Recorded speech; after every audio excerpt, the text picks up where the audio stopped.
My last name is Martinez and my middle name is Yañez. I'm from Sagun City. I'm 18 and I am a veterinary student. Hi, my name is Yuritziro de Castillo. I am 18 years old. I live in Jilotepec in the state of Mexico, and I am a first semester student of veterinary medicine and zootechnics in UAEH. Hello, my name is Oscar Jair Alvarez Contreras. I am 18 years. Um, I am from Córdoba, Veracruz. Um, I am studying so technical veterinarian doctor. Hello, my name is Jeremias Carlos. My last name is Carrillo Arbizu. I am 22 years old. I am from Tecámac, State of Mexico, and I study veterinary medicine at the Autonomous University of Hidalgo. Hi, my name is Roberto. My last name is Godínez. I am from Tizayuca. I'm 19 years old, and I am a vet student. Muy buenos días, profesores, días, tardes. Somos el equipo número 3 y vamos a desarrollar el tema de la importancia de la célula granulosa en la ovulación y foliculogénesis para la reproducción porcina en Hidalgo. Bien, como sabemos, el cerdo es un animal que juega un papel muy importante en la vida de todos los seres humanos, pues consumimos de manera cotidiana algunos productos derivados de él, como lo son la carne. Aquí tenemos imágenes de los productos derivados del cerdo, como son la carne, algunos productos derivados de la piel, que son zapatos, bolsos. También los utilizamos en cosméticos, entre otros, porque aún hay una gran variedad de productos derivados del cerdo. Bien, el aparato reproductor de las cerdas. En este trabajo buscamos dar a conocer algunos aspectos fisiológicos de la especie, específicamente aspectos referidos al aparato reproductor de las hembras. Aquí en pantalla podemos observar la estructura del aparato reproductor de las hembras. Tenemos dos imágenes y demostraremos cuáles son los órganos que constituyen el aparato. Estudiaremos a fondo algunos procesos que tienen lugar en el óvulo, como lo son la ovulación y la foliculogénesis, como lo dice el título en la primera diapositiva. Vamos a hacer énfasis en las células granulosas, al igual que en las hormonas responsables de llevar a cabo todos estos procesos. Bueno, ahora veremos lo que es el impacto socioeconómico y la importancia del cerdo. Este animal siempre ha tenido consideraciones dietéticas a lo largo de su historia y todas han ido cambiando poco a poco por el paso de los años y por las diversas creencias y mitos que se han hecho sobre la carne de este individuo. Las primeras manifestaciones de los cerdos se encontraron aproximadamente hace 40 millones de años por algunos restos que fueron hallados en Europa y en Asia. Como muchos ya lo saben, el origen del puerco es el jabalí y como muchos otros animales, este se empezó a domesticar. Después de la Edad Media, todos los cerdos se dividieron en 3 grandes grupos, los cuales eran los cerdos asiáticos, que tenían características como cuerpo corto y grueso, los cerdos nórdicos, que tenían un cuerpo alargado, extremidades altas y el dorso un poco arqueado, y los cerdos mediterráneos, que eran de características intermedias como una cruza de los dos anteriores. Entonces fue Cristóbal Colón quien en su segundo viaje a América en 1943 trajo 8 cerdos, así como distintas especies y semillas. Y en 1939, Hernando Soto, quien es considerado el padre de la industria porcina, fue quien desembarcó los primeros 13 cerdos en América, específicamente en Tampa Bay, Florida. En 1600, Hernán Cortés los incrustó en México y con esto la producción de cerdos comenzó a extenderse por toda América. Los cerdos fueron muy importantes en la gastronomía mexicana, ya que formó y sigue formando parte importante por su carne, también por su grasa, siendo la manteca de cerdo más básica para cocinar en algunas de las regiones del país. Y bueno, desde la antigüedad, la crianza y la matanza del ganado porcino es fundamental para la carne, para así poder tener una buena gastronomía. Y ya que, bueno, el cerdo, este es como un dato extra, es el animal que ha sido criado en casi todo el mundo, y fue hasta el siglo XX que se exportaron razas mejoradas, y durante varias décadas la porcicultura creció hasta convertirse en la segunda fuente de abastecimiento de carne en México. Se convirtió en uno de los sistemas ganaderos más importantes del país. Y bueno, el comercio de los productos de origen animal tiene un gran desempeño en la economía de nuestro país, en especialmente, bueno, como ya se mencionó, el segundo es el sector porcino, y bueno, este es uno de los que aporta mayormente a la economía con productos como harina de carnes, de huesos, hígados, vísceras, el suero de la manteca, y estos tienen un gran impacto y una gran utilidad para pues toda la barra comercial.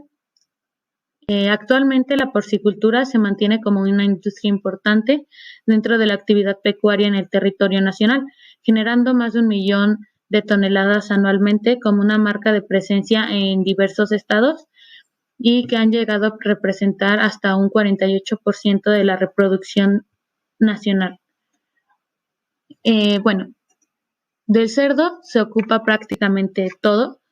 La carne, piel, sangre, huesos, y aunque la mayoría es para consumo humano, también se llega a utilizar algunas cosas para la medicina, pues la piel debidamente asistida se emplea en tratamiento de quemaduras en los humanos, también en las heridas de piel. Y bueno, esto es porque la piel de los cerdos es muy semejante a la piel humana. El consumo del cerdo en México es muy popular, pero los cánones dietéticos suelen recomendar un consumo limitado de la misma, pues una porción de 85 gramos de lomo de cerdo contiene 66 miligramos de colesterol y el 22% del máximo diario recomendado. La porcicultura es una de las líneas de producción del sector agropecuario más importante, ya que parte de la economía social y de la crianza y comercialización de los cerdos. Bueno, esta genera empleos y desarrollo en donde se tiende a realizar.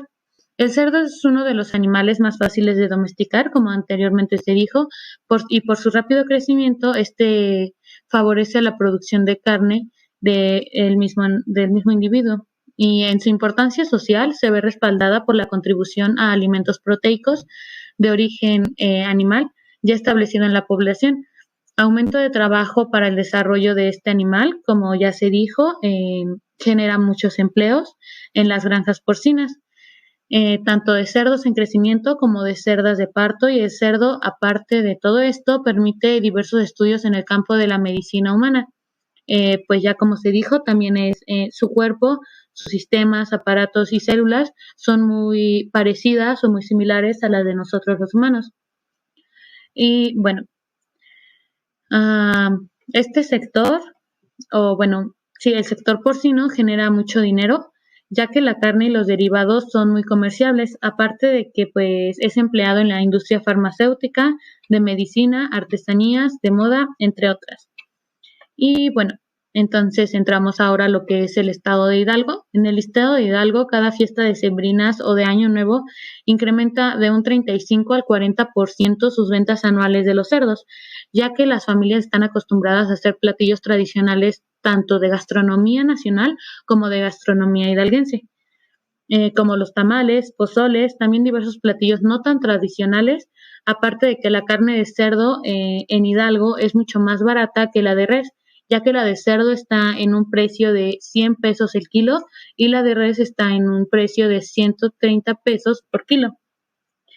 Uno de la gastronomía de los hidalguenses son los pastes, que llegaron a México por los ingleses y, bueno, convirtieron a Hidalgo en una cuna del paste nacional. Y, bueno, los pastes originales son de papa y picadillo de carne de cerdo, y son más conocidos por la gastronomía de Hidalgo. También otro de sus platillos son las tulancinqueñas, que son preparadas con tortilla de maíz y en su interior lleva queso amarillo, jamón de cerdo, bañados en salsa verde con cebolla y crema. Y bueno, también son conocidas como enchiladas tulancinqueñas.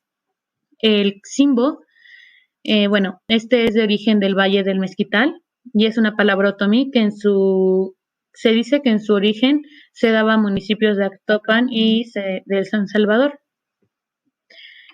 Bueno, esto es algo parecido a la barbacoa, pero tiene algunas variaciones. Se prepara con carne de cerdo, se le añaden nopales, tomate, cebolla y su principal particularidad es que se cocen envueltos en una penca. Y el último platillo que tenemos de los hidalguenses es el zacahuil, que es un platillo ícono de la gastronomía hidalguense, que significa zacate y es de origen náhuatl. Este es un tamal de la Huasteca, por tradición su origen es prehispánico y son varios los estados que adjudican su creación, pero es más importante en el estado de Hidalgo. Bueno, al tamal de zacahuil es su tamaño hasta de 5 metros de largo y su preparación incluye masa de maíz martajada. Envuelta en hoja de plátano, se prepara con carne de cerdo. Su cocción requiere de 10 a 12 horas en texcal, que es un horno que se utiliza para su cocimiento. Y bueno, esto sería todo. Gracias. Bien, bueno, yo les voy a hablar de la descripción anatómica del aparato, en este caso elegido para desarrollar el tema, que sería el aparato reproductor de la cerda. Bien, empezamos con los órganos genitales y vamos a hablar de los ovarios, que es el órgano principal a tratar en este proyecto. Bueno, los ovarios tienen un tamaño de 4 a 5 centímetros y son de un color rojizo más o menos acusado. En los esquemas, bueno, en el esquema de la izquierda están señalando con el número 3. Los ovarios están ocultos por la bolsa ovárica, que es una gran extensión del mesol salpix. Bueno, son más redondeados que en el caso de la perra y van a presentar un hilo distintivo. Pueden estar situados en el borde lateral de la entrada pélvica o cerca de ella, como es en el caso de las vacas. La posición va a ser muy variable en las hembras que concibieron muy jóvenes. Pueden estar de 2.5 a 5 centímetros caudales al riñón. Su superficie va a presentar comúnmente prominencias redondeadas, de forma que la glándula tiene una forma irregular lobulada. Estas proyecciones son folículos, como se señala en la imagen de abajo, señalada con la flecha, y cuerpos lúteos. Los folículos maduros pueden tener un diámetro de 7 a 8 milímetros y los cuerpos lúteos un tamaño de 12 a 15 milímetros. Bueno, las trompas uterinas. Las trompas uterinas son largas, miden de 15 a 30 centímetros con un grosor aproximado de 0.5 centímetros y menos sinuosas que en la yegua, en este caso. La extremidad fimbrida forma una ampolla y tiene una gran abertura abdominal. El extremo uterino se fusiona insensiblemente con la pequeña extremidad del cuello. El infundíbulo de la trompa se sitúa proximal al extremo tubárico craneal del ovario y en él se aprecia un orificio abdominal relativamente amplio. El grosor de la trompa uterina va a ir disminuyendo progresivamente mediante se va a aproximar al útero. En estos esquemas, las trompas uterinas están señalados con el número 6. El útero.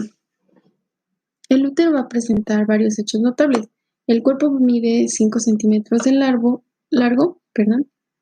y los cuernos son extremadamente largos y flexuosos y también tienen libre movimiento dada la gran extensión de los ligamentos anchos. La hembra no preñada van a estar dispuestos en numerosas asas y se presentan se parecen al intestino delgado. Pueden medir de 1.2 a 1.5 metros de largo. La extremidad de los cuernos se va a ir adelgazando para acomodarse al diámetro de las trompas uterinas. El cuello es muy notable por su longitud, unos 10 centímetros, y continuas directamente en la vagina sin su proyección intravaginal. Cuando está abierto existen prominencias redondeadas que son muy peculiares y que pueden verse en su interior, y algunas de ellas van a ocluir al canal cervical. La vagina. Esta mide de 10 a 12 centímetros de largo en una cerda mediana. Es pequeña de calibre y tiene una capa muscular gruesa formada por fibras circulares entre dos capas de fibras longitudinales. La capa mucosa va a estar unida a una capa muscular. Tiene como función la copulación y va a formar el canal de salida del feto y la placenta al momento del parto. También se expulsa la orina y en el esquema de la izquierda con las flechas se señala la cavidad de la vagina, y en la imagen con el número 2 se puede observar la vagina de la cerda con pliegues cervicales. El vestíbulo vaginal. En este esquema, el vestíbulo vaginal está señalado con el número 8, que es señalado con la flecha. Tiene 7.5 centímetros de largo y la uretra se abre en él. A los lados de la parte craneal del suelo del vestíbulo vaginal existe un fondo de saco y un surco profundo por detrás de él, limitado medialmente por un pliegue longitudinal. En la parte craneal del orificio uretral externo se pueden observar conductos longitudinales de epóforos, que son canales de Gardner. La vulva. Bueno, para empezar, en este esquema, imagen, del lado izquierdo se observa una vulva de una cerda que no está en celo, y del otro lado se observa una vulva de una cerda en celo. Se puede apreciar la diferencia, que en la cerda en celo su vulva es más, se ve más hinchada y rojiza. Los labios de la vulva son gruesos y están cubiertos por un tegumento rugoso. La comisura dorsal está rodeada, pero ventralmente forman una proyección puntiaguda larga. La fosa clitoridiana se halla a unos 2 centímetros craneales de la comisura ventral. Por encima de ella está el canal del clítoris, que forma una proyección puntiaguda, a partir de la cual un pliegue mucoso se extiende lateral y caudalmente a ambos lados. Existe una depresión central profunda casi entre la fosa clitoridiana y el orificio uretral externo. Este último está limitado por un pliegue grueso que se extiende de manera caudal a una distancia variable. Lateral a este pliegue tenemos una depresión en la que se abren los conductos de las glándulas vestibulares. Bueno, ya que hablamos del clítoris, este es largo y flexuoso, y su glande va a formar una proyección puntiaguda sobre la fosa clitoridiana, como ya lo mencioné, y es el homólogo femenino del pene. La uretra. Esta mide de 7 a 8 centímetros de largo y su porción caudal está unida con la vagina y produce una elevación correspondiente al suelo de esta última. Y en este esquema podemos ver que efectivamente la parte caudal de la uretra se une con la vagina. Y por último, tenemos las glándulas mamarias. Las mamas normalmente son de 10 a 12 y están dispuestas en 2 filas, como lo es en el caso de la perra, y cada pezón comúnmente tiene 2 ductos. En este esquema podemos ver cómo se reparten las mamas de la parte torácica, abdominal e inguinal. Bueno, esto sería todo por mi parte. Descripción anatómica de los ovarios. Vamos a comenzar describiendo dónde está su localización, dónde se encuentran. Se encuentran en la región sublumbar, ligeramente por delante de las ancas del suino. En la imagen del lado derecho podemos observar cuál es su localización exacta. Es una localización más orillada a la región caudal del cuerpo de la hembra. Su tamaño oscila entre los 2 y 4 centímetros. En la imagen de la izquierda podemos ver que son relativamente pequeños y son órganos esenciales para la reproducción de la hembra. Pueden situarse en la cavidad pélvica o abdominal, dependiendo de la edad y número de partos. También de la especie. Esto se debe a que con la edad y el número de partos pues tienden a desplazarse, ya que su su aparato reproductor sufre algunos desgastes.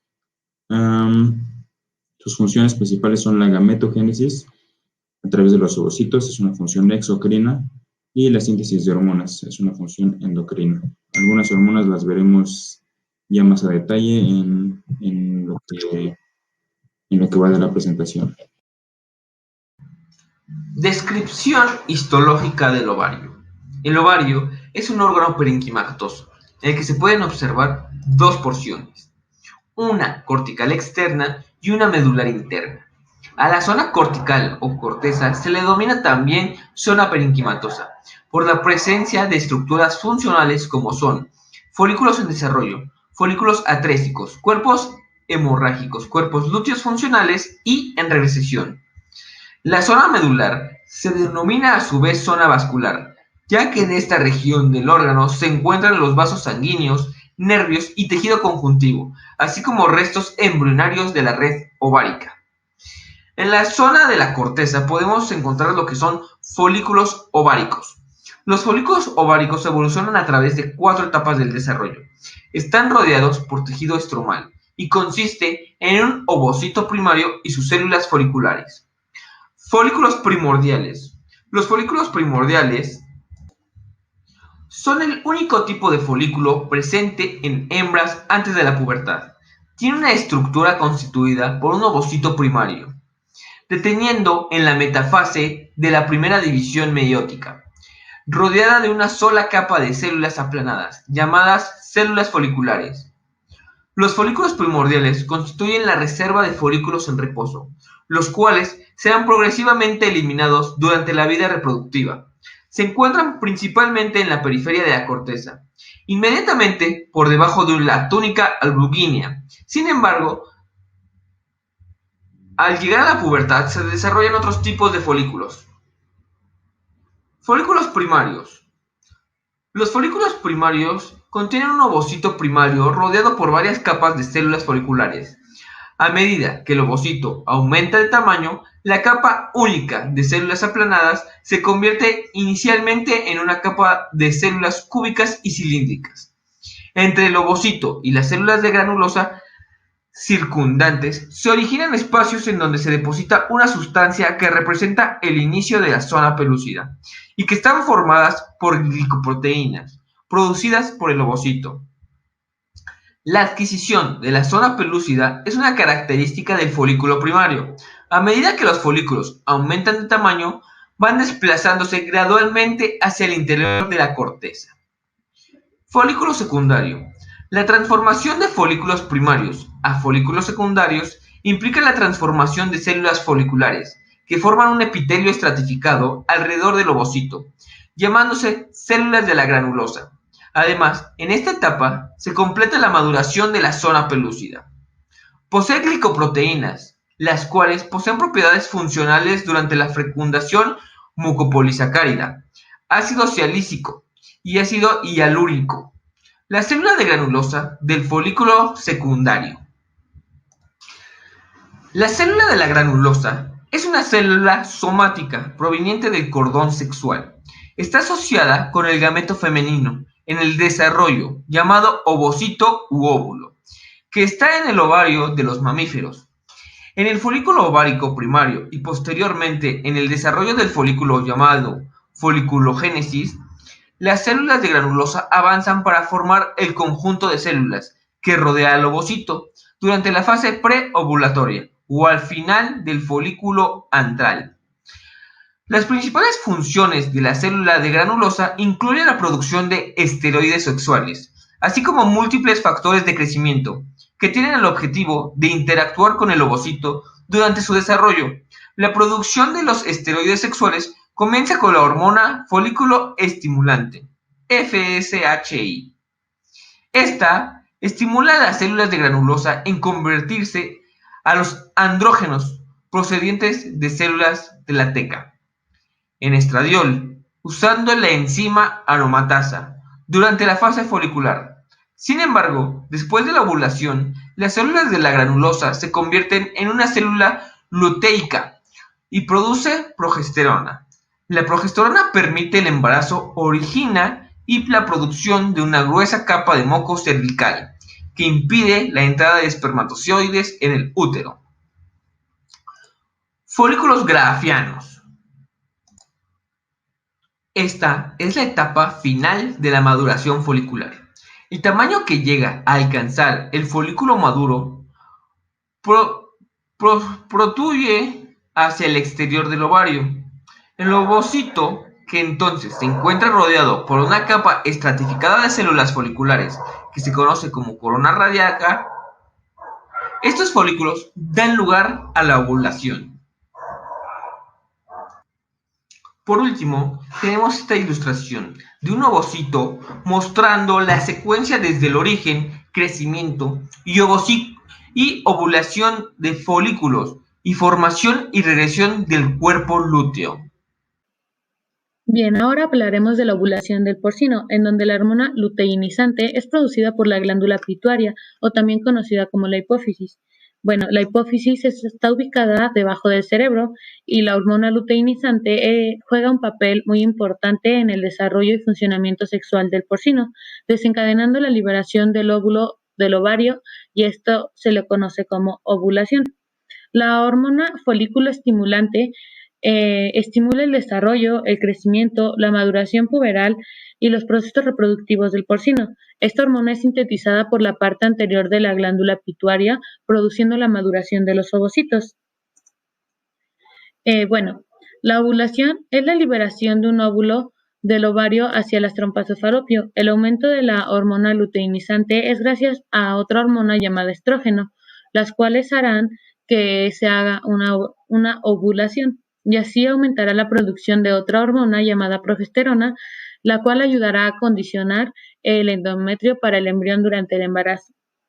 Bueno, la creación del óvulo se divide en dos partes, que es la fase folicular y la fase luteica. En la fase folicular, el cerebro manda la señal para producir la hormona folículo estimulante, que es la principal hormona en la maduración de los óvulos.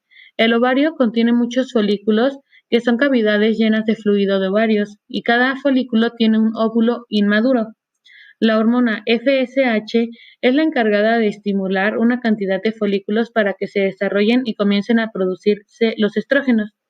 El óvulo madura dentro de un folículo. A medida de que éste aumenta de tamaño, al mismo tiempo se incrementa la producción de los estrógenos, garantizando que el recubrimiento del útero aumente de grosor, y este proceso garantiza que el óvulo fecundado cuente con todos los nutrientes que necesita para poder crecer. Al seguir aumentando los niveles de estrógeno, provoca un incremento de la hormona luteinizante. Gracias a este aumento de la hormona luteinizante, proporciona al óvulo que ya se encuentra maduro el impulso final que necesita para que finalice el proceso de maduración y sea liberado del folículo. En la fase 2 del ciclo ovárico, llamada fase luteica, al liberarse un óvulo, pasa por la trompa de falopio hacia el útero. Los días previos a la ovulación son más fértiles para que pueda llegar a ser fecundado. Después de producirse la ovulación, el folículo comienza a producir otra hormona llamada progesterona. Esta hormona forma el recubrimiento del útero con el fin de prepararlo para recibir a un óvulo fecundado. El folículo vacío comienza a contraerse, pero todavía produciendo progesterona y estrógenos. Si el óvulo no es fecundado cuando el folículo vacío se contrae, los niveles de estrógeno y progesterona disminuyen porque estas hormonas ya no son necesarias. Sin los elevados niveles hormonales que ayudan a mantener el grueso recubrimiento del útero que se ha formado, este comienza a romperse y se comienza a expulsar. Bueno, ya que el crecimiento folicular en el ovario, que es regido por estrógenos, posteriormente se tendría la ovulación gracias al estrógeno que hace que el folículo estimulante genere esta acción que es sacar el óvulo del ovario hacia las trompas de falopio. Y bueno, la última parte del ciclo ovárico es la fase llamada lútea. Ok, entonces ahorita lo que sigue es la descripción de la función biológica elegida de la población celular seleccionada. Nosotros elegimos la foliculogénesis y dentro de la foliculogénesis a la célula granular o la célula folicular. Ok, la foliculogénesis, en pocas palabras, es el proceso de la maduración del ovocito para que pueda ser expulsado al útero y posteriormente pueda ser fecundado por un espermatozoide. Elegimos la célula granular ya que tiene una gran importancia en este proceso de la foliculogénesis, ya que sin ella no podría haber ovulación. Y por eso es muy importante en este proceso. Bueno, vamos a comentarles cómo va, cómo empieza la foliculogénesis y por qué es muy importante esta célula. Ok, durante el desarrollo de las gónadas en la región cortical del ovario se pueden encontrar cúmulos de células germinales llamados nidos celulares que están ubicados por la letra A, con la letra B, perdón. Se mantienen en contacto por la presencia de puentes intercelulares, se encuentran rodeados por células somáticas conocidas como cordones ovígeros, mientras que en la región medular se identifican los precursores de las células granulares, que, como habíamos dicho, son muy importantes para este proceso. Ok, y de las células de la teca folicular. Las ovogonías que forman estos nidos se pueden dividir por mitosis y posteriormente entran en una etapa premeiótica. Los nidos de ovogonías están seleccionados por la letra A y los nidos ahora, que ya son ovocitos, se reorganizan dando lugar a la formación de los primeros folículos primordiales. Ok. Aquí tenemos a nuestras ovogonías, las cuales van a pasar por un proceso de mitosis. Muchas van a morir por medio de la apoptosis y no se va a poder formar un folículo primordial. En la siguiente imagen, como habíamos mencionado, después de la apoptosis de muchas células y de la mitosis, va a haber una reorganización de células de ovocitos, porque después de las ovogonías ya son ovocitos. Todavía no ovocito 2 para la fecundación, pero ya se le denomina ovocito. Y alrededor van a tener a sus células granulares, las cuales va a ser como una membrana de protección para así crear al folículo. Se van a reorganizar estas células, tanto los ovocitos como las células granulares, y van a formar algo que se llama folículo primordial, que aquí lo tenemos, que va a estar compuesto por un ovocito 1, y células granulosas. Ok, las células granulosas forman parte del folículo y proveen un soporte físico y microambiente adecuado para el mantenimiento y desarrollo del ovocito. Al avanzar el desarrollo folicular, estas células presentan cambios morfológicos y fisiológicos.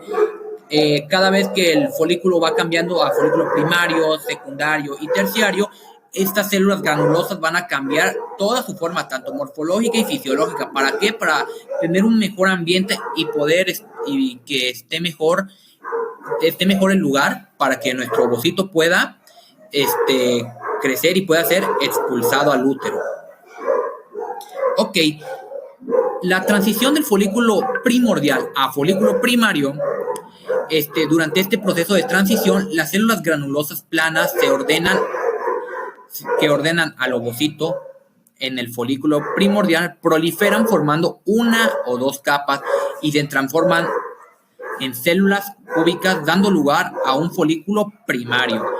Ya que las células granulosas se transforman en células cúbicas, forman el folículo primario. Como podemos ver, hay una gran diferencia entre las células granulosas de acá del folículo primario y las células granulosas del folículo primordial.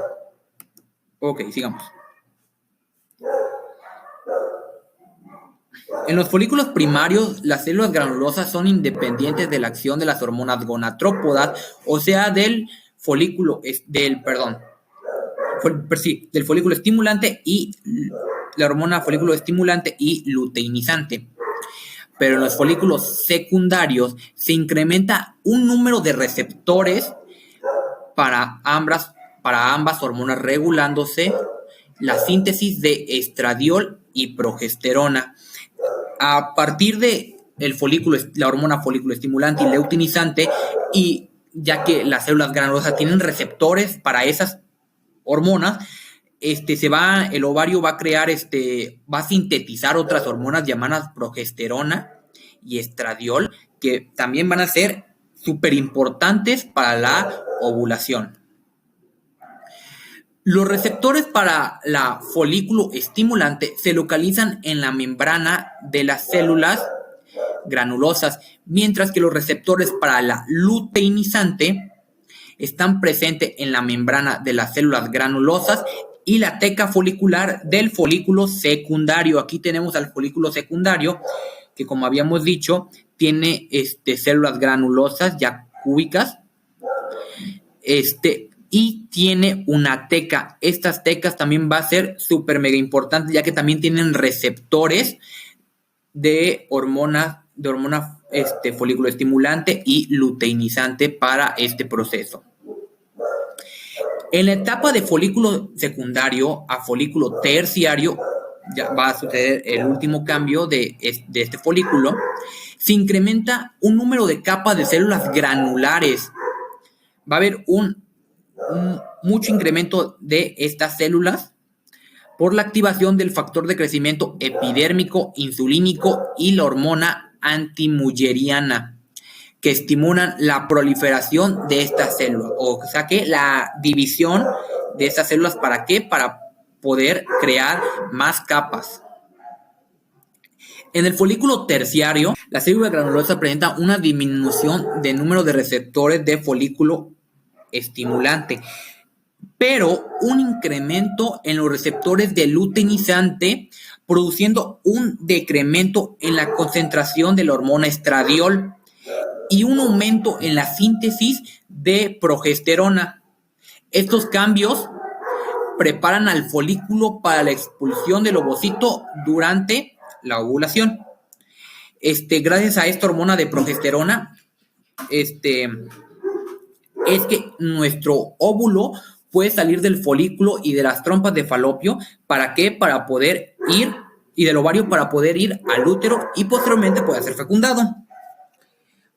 El aumento de los niveles de la hormona luteinizante, previos a la ovulación, activan un aumento en la concentración de progesterona que es necesario para la expulsión del ovocito. Durante la ovulación concluirá la primera división, quedando detenido en la metafase 2. Ahora, el ovocito secundario terminará la segunda división meiótica en el momento de la fecundación. A todo esto, podemos decir que las células granulares, que son parte del folículo ovárico, proveen un soporte físico y un microambiente adecuado para el mantenimiento y desarrollo del ovocito. Al avanzar el desarrollo folicular, estas células presentan, como ya habíamos dicho, cambios morfológicos y fisiológicos. Como habíamos dicho, incrementaron capas de célula, cambiaron totalmente morfológicamente todas las células. ¿Para qué? Para proponer un mejor ambiente para el desarrollo de nuestro ovocito. Y bueno, estas son de suma importancia, ya que los receptores para folículo estimulante se localizan en la membrana de estas células, mientras que los receptores para luteinizante están presentes en la membrana de estas y en la teca folicular, como lo habíamos mencionado antes. A pesar de que en los folículos primarios las células granulares son independientes de la acción de las hormonas gonadotrópodas de folículo estimulante y luteinizante. Ambos receptores, tanto de folículo estimulante y luteinizante, están acoplados a proteínas G y estimulan la producción de AMPC iniciándose la activación de las cascadas de señalización intracelular en las que participa la proteína sinasa dependiente de AMPC, que estimulan la síntesis de 17 beta estradiol, la progesterona y andrógenos respectivamente. Y bueno, sin la participación de esta célula, de la célula granular, no sería posible llevar a cabo la ovulación, ya que, como es mencionado anteriormente, estas son las que tienen los receptores de hormonas de folículo estimulante y luteinizante, las cuales son primordiales para este proceso. Y claro, pues si no hay ovocito, pues obviamente no puede haber fecundación y no, en este caso, dejaría de haber porcinos en el mundo, ¿no? Y bueno, por eso estas células granulares son de suma importancia para el desarrollo, o bueno, más que nada, para la fecundación del porcino.